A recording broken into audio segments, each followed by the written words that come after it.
Hey everybody, it's Jeannie, and I'm here with Kelly too on Thursday at Richland Sewing Center, and we're over in the classroom because we're going to show you a couple things from over here.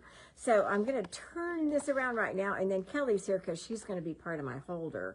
So I'm going to turn this around, and I don't know what happened to my phone yesterday, but it would not turn back around. I'm standing in front of the Kimberbell Digital Dealer Exclusive Mystery Quilt. That's a mouthful.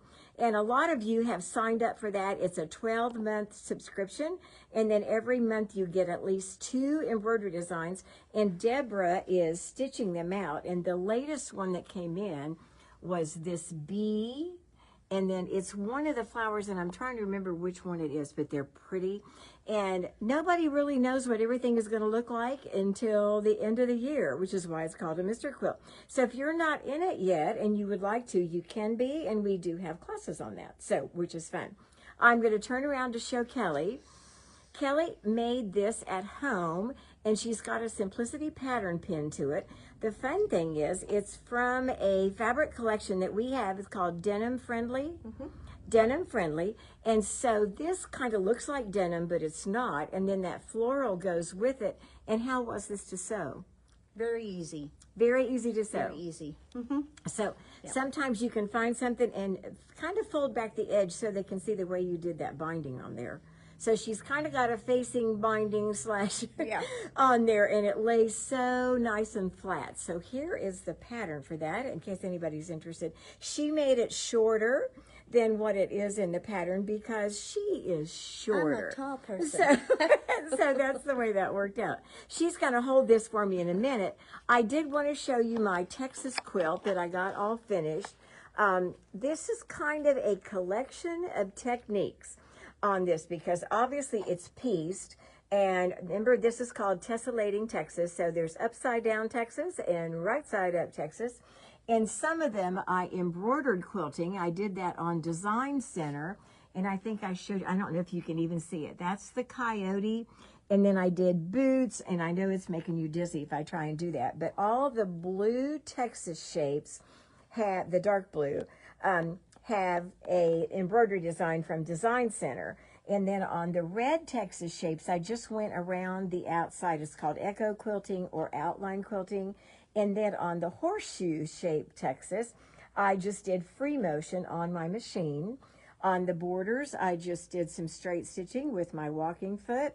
So it's kind of a combination of everything, and I was able to find enough of that blue, it's called tooled leather from Moda, to put on the binding because that's the fabric that I used here. I actually have a little bin in my closet that says Western and horse fabric. So I dug in there, and there it was. So tell me how you like that. I just think it's kind of fun.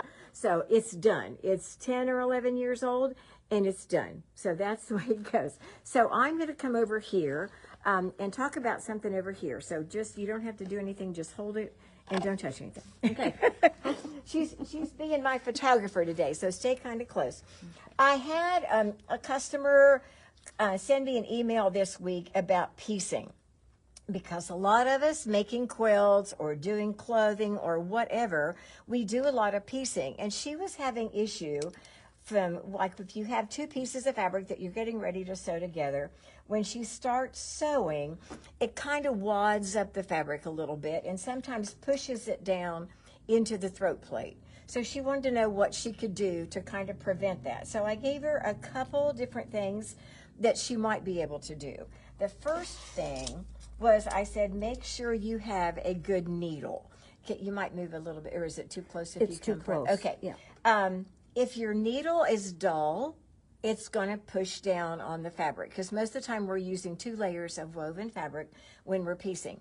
The Microtex needle is very sharp, but it's not really absolutely necessary for piecing. The one that we're going to use most of the time is a universal needle. Universal means you can sew knit fabrics or woven fabrics with it. And an 80-12 is kind of the standard weight needle. When you get your machine service, this is probably the needle that they'll put in your machine, because you can sew most things. Some people embroider with this needle. The other one that's popular is a 75-11, which is just a little bit finer than the 80-12, but this is actually an embroidery needle. I put embroidery 14s in my machine a lot because I do a lot of quilting and embroidery, and I embroider on quilts, kind of like what I was doing yesterday. So I like that 14, but I wouldn't want to use that 14 for piecing. It would work, but it wouldn't be the best choice. Do you have a comment about that, Kelly? I like 12s. You like 12s? Okay, that's more or less the standard. So one thing is make sure you have a good needle in your machine so that it's sharp to go through the fabric so it won't push it. The second thing, most machine companies have a straight stitch throat plate that you can put on your machine. Now, they don't all have that. This happens to be the one that fits on the Brother Luminaire, and this just snaps on. And if you can see it, can you see well, Kelly? Yep. There's just a hole there in the middle. So if you're using a straight stitch in the middle, this really helps because the fabric can't go down in that hole very well. So if you have that on there. Now for me, I do a lot of 1/4 inch stitching, and when I do my 1/4 inch seams, I move my needle to the right, which makes it closer to the edge of the presser foot, so I wouldn't be able to use this plate because the needle would hit the plate. If you use a 1/4 inch foot, and almost every machine brand has a 1/4 inch foot, those are generally in the middle, and then the edge of the foot is a little bit inside, so you would be able to use this. The trick is, if you're doing a lot of different things and you have this on your machine and you real quickly sit down and select another stitch, a lot of times the machine will tell you that you have the straight stitch plate on, and so it won't let you do anything. But you want to be really careful so you don't break needles with this, but it does a great job. Sometimes, I'll be real honest, we're just downright lazy and we don't feel like changing it. But notice that the bobbin cover on this is marked really well for a 1/4 inch seam and 5/8 inch, which is what we use for 5/8 is our garment seam width, and a 1/4 inch, of course, is our piecing seam width. So that's another way that you can do it. The third way I talked to her about is using something called a stoppie. Some people call these things spiders. I don't call them spiders because I'm afraid of spiders. So I don't want to do that, but you can call it whatever you want to. But notice this would be my piece. I've joined 2 pieces of fabric, but I have a piece of fabric back there and a piece of fabric up here. So I'm going to show you how this works. So here is my piece that, let's say I want a seam. Now normally I could put it right up here, put my presser foot down, and start sewing. I normally do not back stitch on piecing seams because I'm going to cross them with another seam, so I don't want that bulk that a back stitch will do. So if you want to learn to use the stoppie, you take a little square of fabric, and normally it's nice if it's double, so it's the same weight as what you're getting ready to sew. So I'm going to do it here. My machine went to sleep.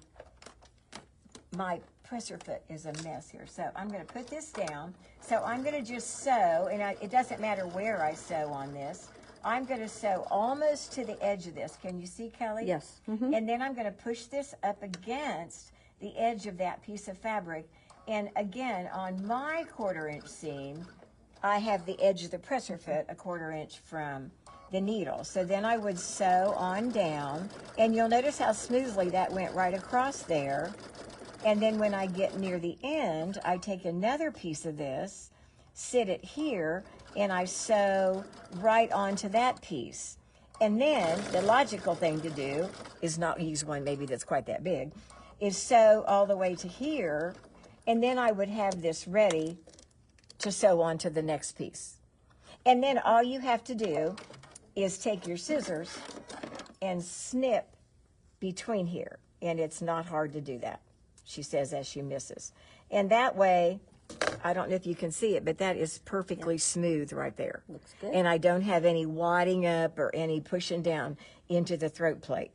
I also wanted to mention, I have moved a lot. I don't know if you are aware, when we rearranged the fabric department, I had to move my sewing area from one end of the fabric department to the other end of the fabric department.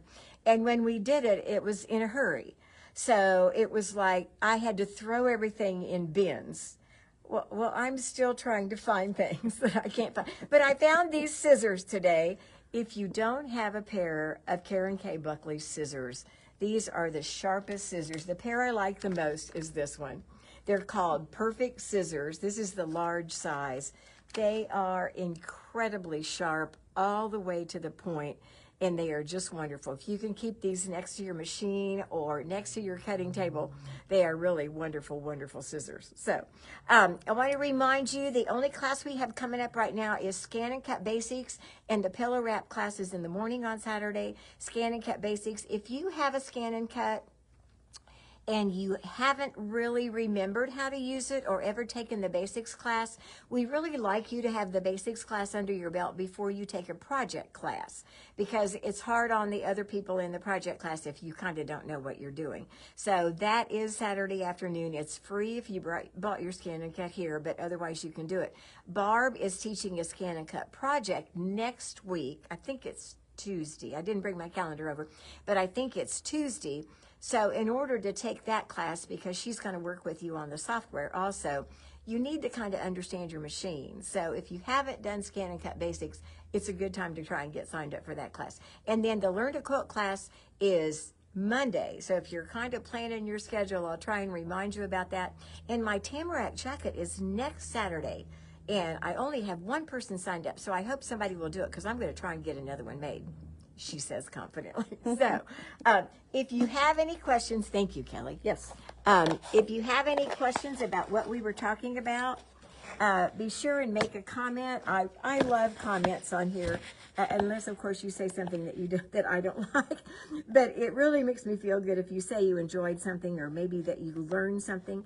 And I do have 3 of the lives on YouTube right now. BJ is still helping me. I'm still not real good about doing that all by myself. So I hope you will enjoy doing it that way, because like I said, we are titling those, so you'll be able to see what I'm talking about mainly in there. So if you have any questions or any comments to make, please make them, okay? And I will see you tomorrow at 2 o'clock. Have a great afternoon, everybody. Bye.